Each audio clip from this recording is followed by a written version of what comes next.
spent much of my life in San Francisco on the Pacific, the vast Pacific, but ever venturing far beyond the shores of the Pacific. And of course, I live in New York City on the Atlantic. And I'd done a lot of performance works on the Occident and the Orient and modernity. And then this last summer, which was this winter here in New York, last February, myself and my wife went to New Zealand and Australia. New Zealand for 5 weeks. And it seemed to me this was neither the Occident or the Orient, but something so different and so vast. It was the Pacific, was Polynesia. It was a natural world. And that's what struck me most. All of my studies and everything were about cultures. Of course, there was some understanding of natural resources, mountain ranges that separated states, waters that flowed. When I arrived in New Zealand, it was the world of the natural. It was as if my passport should have been stamped with, now you're entering the natural. And that's what I want to talk about within this film. How it seems so strange to me, this natural world, this nature.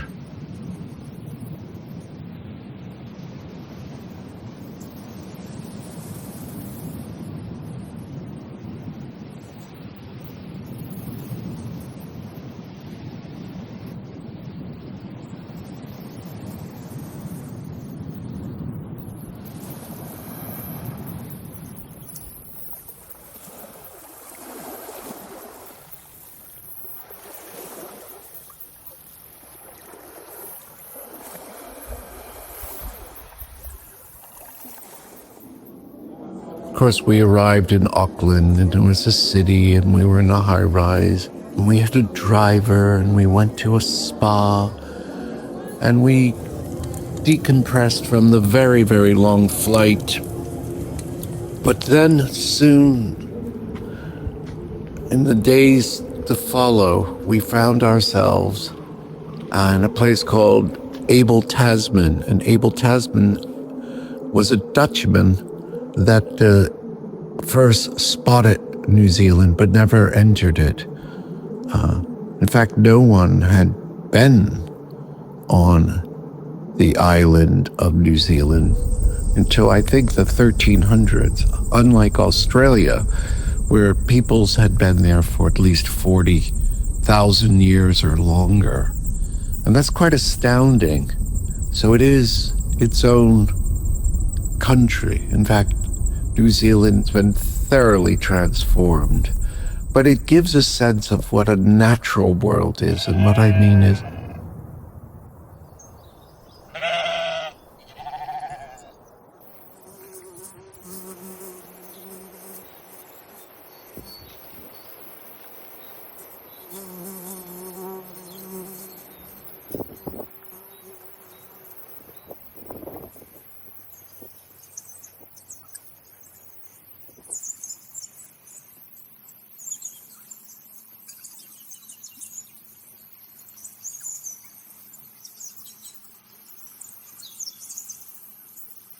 the more I spent time there, the more I felt not exactly alien, but in the best way alien, because it was nature's world, not man. I everything radically was inverted.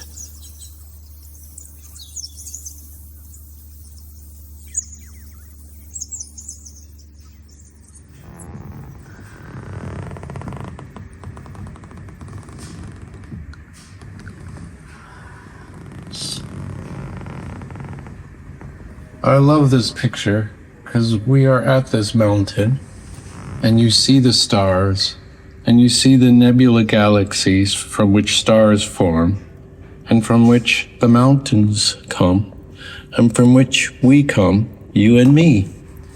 We're all part of this. And feel the heat and the brightness of this light on me. Now we will continue to the mountain between heaven and sky, earth, and its majestic mountain, its majesty, where sages, saints, and poets have gone for solace and comfort and inspiration and deeper sense of time as that mountain persists, insists, holds its mass and imperturbable, impenetrable. And shall we go, dear one? Off. What struck me and what gave me a certain amount of kind of pain was the outside hubris and ridiculousness. The humans seem so disproportionate to the immense beauty of the natural. The wind, the magnetic fields, the lava of volcanoes, the rock structures are way too big for the world, and the world is so beautiful. It just sort of astounds me and all my life with my phone, my screens, and the world has become a photograph, an image. It's very Heideggerian. We live inside a picture that frames us. We live inside ideologies, inside ideas. We are not present to the world. Where are they going? What are they searching for? Hey, you, miss. Do you know where the holy mountain is? Oh.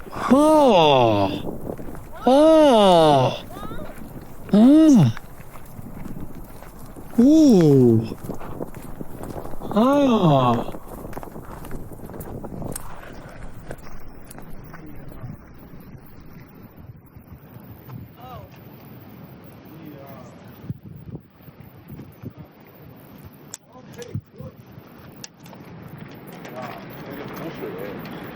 와, Antarctica. How was it? Beautiful. Beautiful? Yeah. Would you say it's a holy mountain?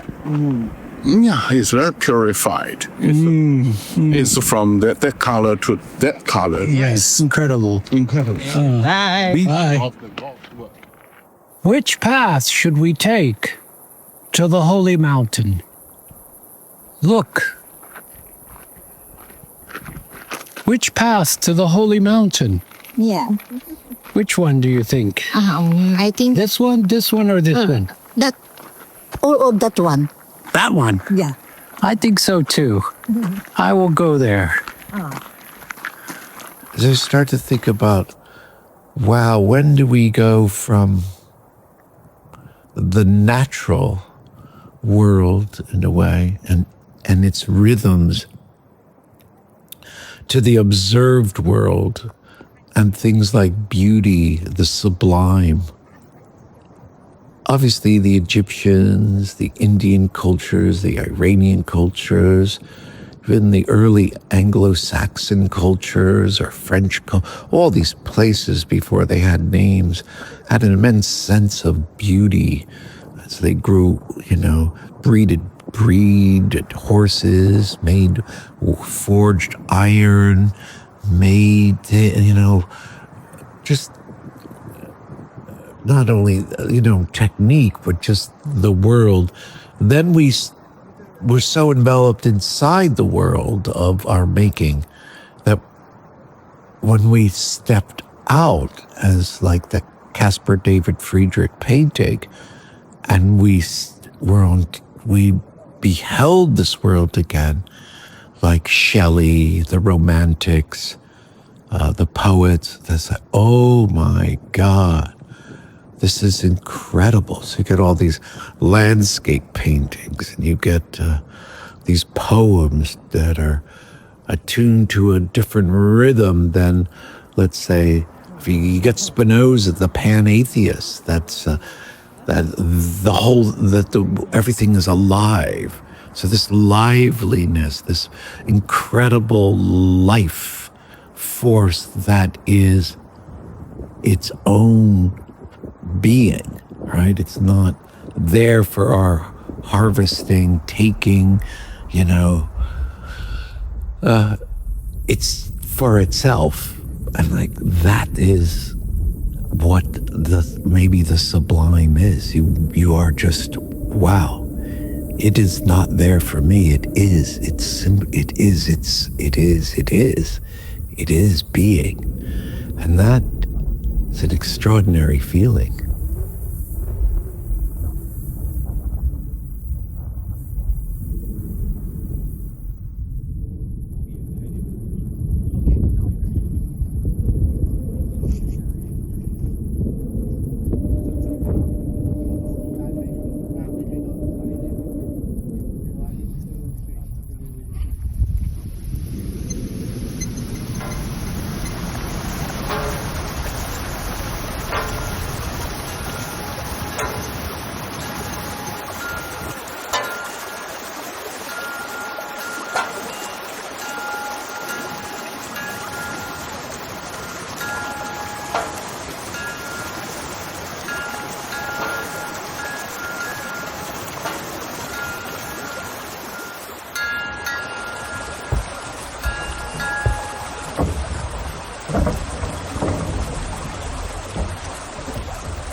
we are Faustian beings that are far away from returning to nature.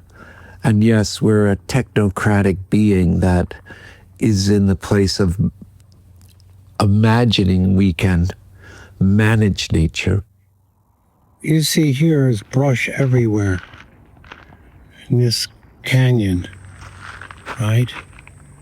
It is indeed a summer here where that lake down there has had no rain or water for maybe 10 weeks now. It's extremely hot.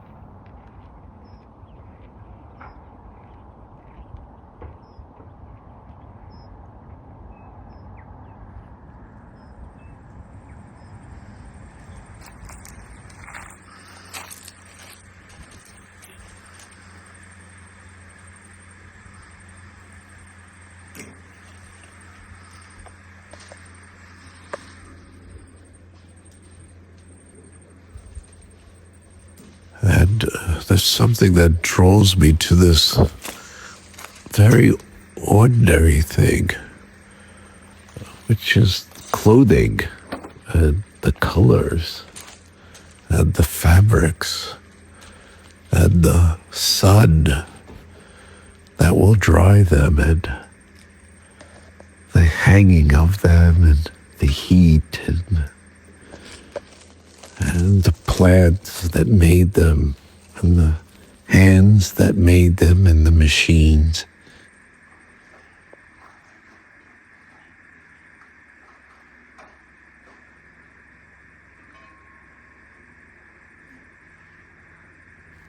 Keep ourselves warm, sheltered, and pleasured, and our task can become so repetitious and so every day that we no longer see them.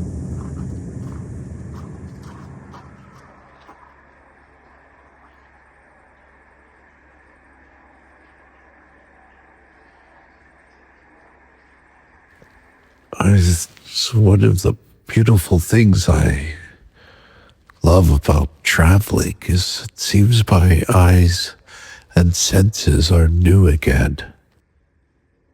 How can the world be new, re-enchanted? How do we fall in love again with ourselves and this planet and the deeper sense of time and being?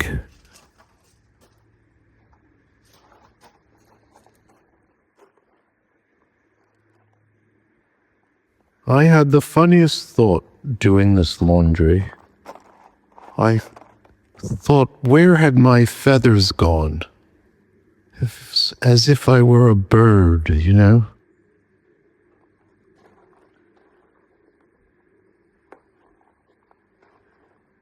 I think of packing up and moving on and taking those few things with you, and the great migrations of people, animals, and stars and galaxies. We're all moving. We're all going somewhere. I think as dolphins that we saw, hundreds of them. And along the way, the play, the playfulness, the joy, they entertain each other. Wonder if trees do that. They bow towards each other, blow towards each other. All things just speaking to and with each other. This great conversation that when we tune into it really quite extraordinary.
These rocks get here. A few more there.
As I walk along, I get so lost in so many details, and I'm looking down at the sea, the currents, and the rocks. And now pan over, and you really see, well, we haven't gone that far, so to speak. You see the larger picture of where we are, right? It's kind of really odd in Spain how you could spend years, centuries, just lost in these rocks, or being a rock, or being a plant, and like, what is time? Look, and you could be thousands of plants. But if you look at the chemistry, you could be thousands of bodies. So what's really happening is this proliferation of life that we so badly describe as the creation of God. That's it.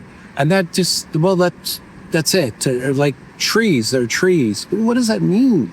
Really doesn't give us any description of the aesthetic beauty of the macro, micro level of the whole, what's happening. We devalue, it's just wild.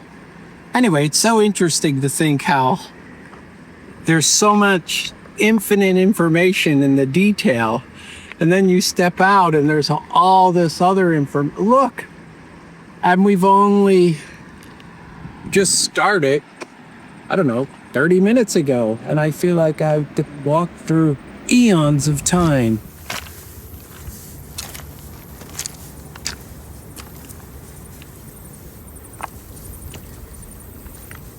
How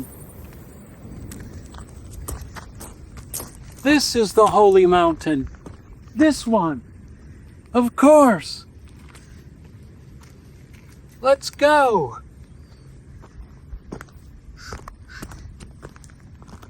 Oh, wait a minute. This is the holy mountain. I am the holy mountain. You are the holy mountain. We are all creatures, beings of being.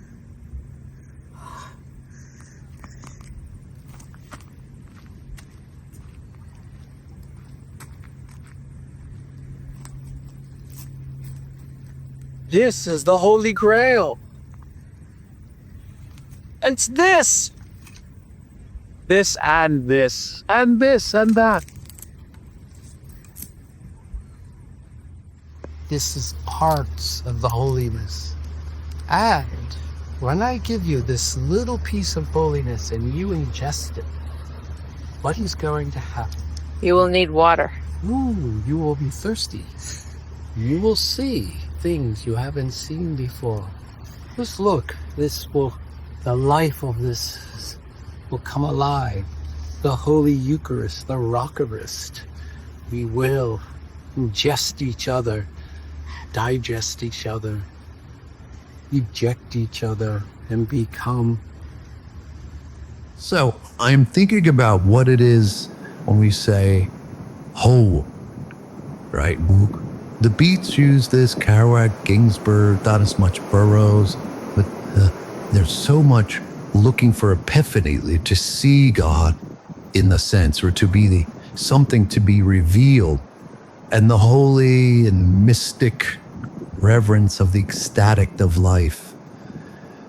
Well, no doubt, from some description, you can say this is holy because it takes so much time. This is such an oxidate. This is such a purposefulness. It comes out of chaos. It's something that profoundly can move our sentiment. But to say everything is holy, well, what is it really?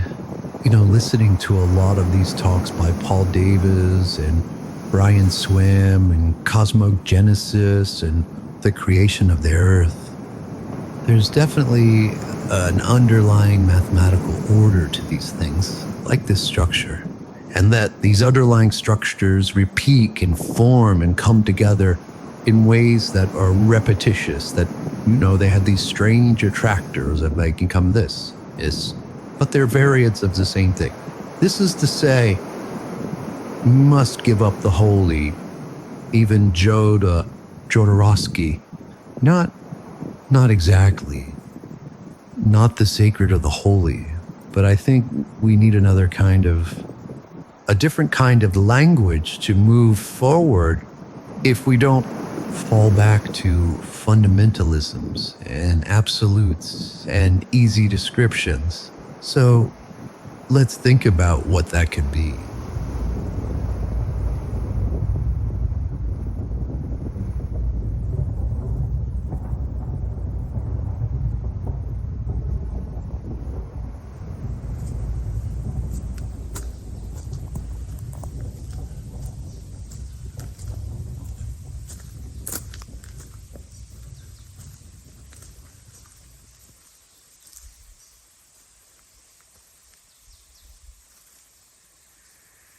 You could see how the pantheists, everything is conscious, everything is alive, everything is with feeling, everything demands attention, or demands reverence, or what can we say? Come on. That's amazing.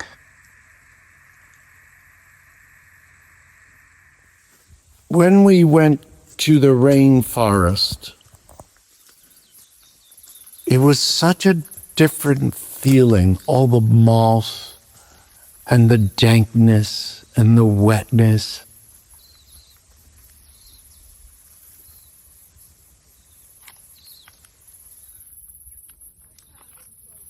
This is too messy, to its own world.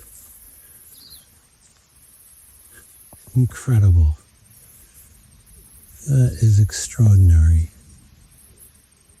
I started seeing in the shapes and the trunks and the growth of these trees, I felt I was like looking at oceanic art.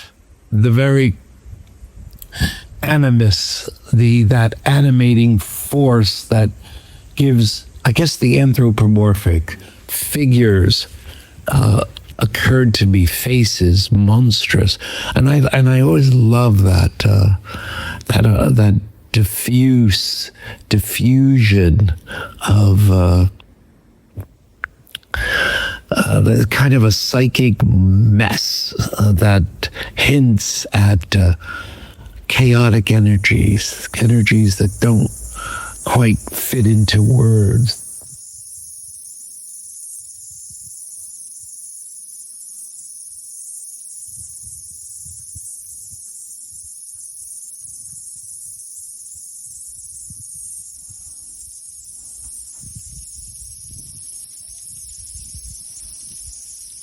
When did humans begin to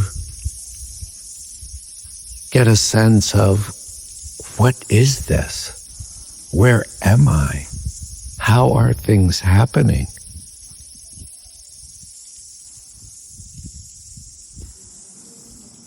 The landscape painting emerges when the landscape, in a sense, is going away. The natural world the machine is in the garden, right? The train is running through the already cleared prairie. And there's a dream of Arcadia. In the animist world, we're imbued and surrounded and part of a natural order. We are yet the apex predator.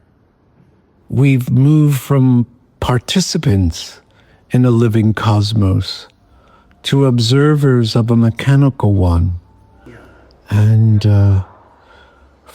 we have gained this power to manipulate the world, this instrumentality, but we lost the ability to feel at home in it. And this messy entanglement, our biology remembers being part of that dream.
It was just marvelous to be in this helicopter.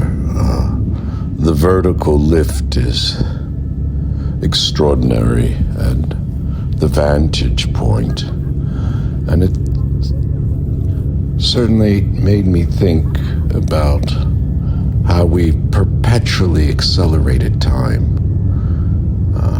That those who control speed control power. And I mean, just think of algorithmic stock trading. How dramatic speed has changed warfare and changed our human perception, right?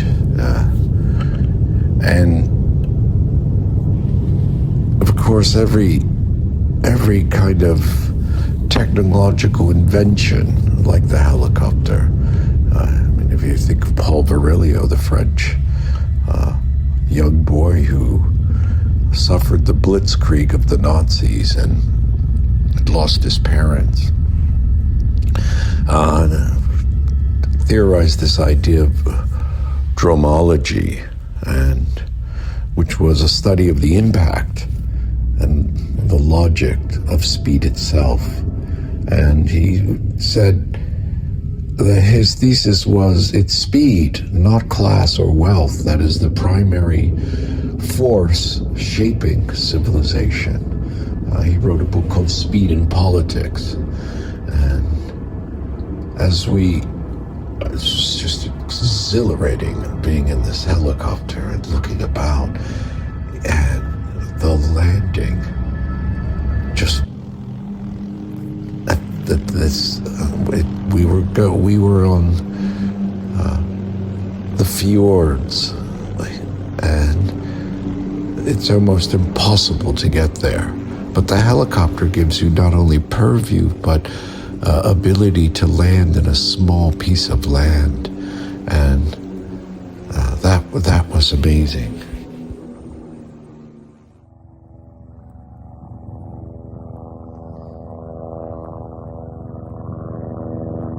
So, what is this illness that I'm feeling? Is this a condition in search for the holy, the immediate, the tender, the feel of something? Virilio would call this the great inertia, when everything is delivered to you at the speed of light. You no longer go toward the world. The world is telepresented to you, right? We don't go towards the mountain.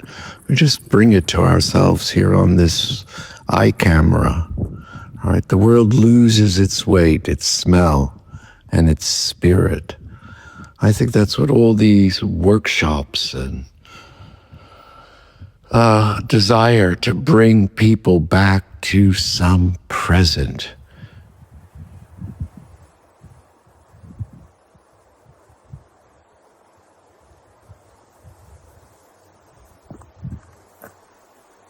The walk back is luxurious, absolutely stunning. The vistas, the smell, the cool air.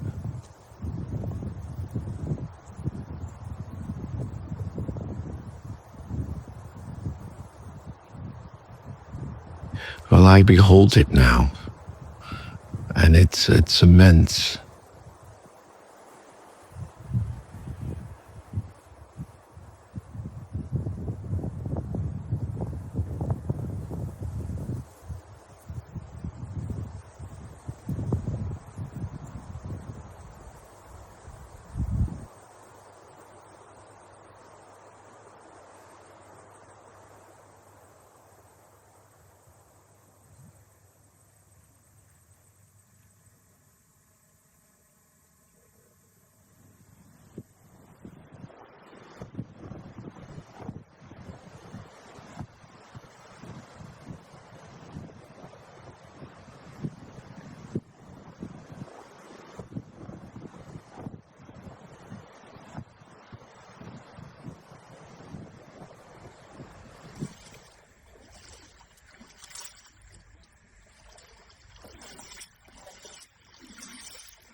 The great luminosity of the sun,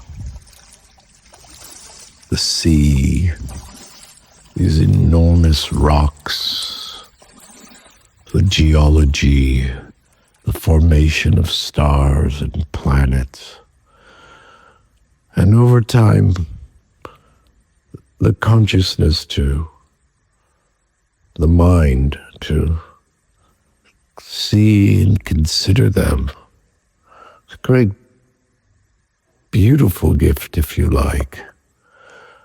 Makes the gift perhaps a curse or a tool, and at the same time distance ourselves, myself, from the very gift of this power, this all. I think abstraction takes us to the point, as if I was saying earlier, of the ideal form or life after death or reincarnation. And in that, perhaps, we put off the now, the immediacy of what I said at the beginning is this natural world of which we are. The very air we breathe, our very being is this world. Perhaps there is a soul to nature, right? We're always looking, will our soul live on without our body? I don't know, it's a soulfulness, it's an immense beauty that this power of abstraction has taken us out of ourselves, out of the world. We've been deworlded. That was the whole thing of being in time. And Nietzsche's argument, the whole 19th century. That's why we have the landscape, because the landscape had disappeared. We have disappeared from ourselves. I think technology is, in a sense, an act of disappearance. This speed made physicality disappear. The material world has gone, and yet here we are. These material beings that suffer and hurt and decay and fall apart. Maybe there's just some beauty in that.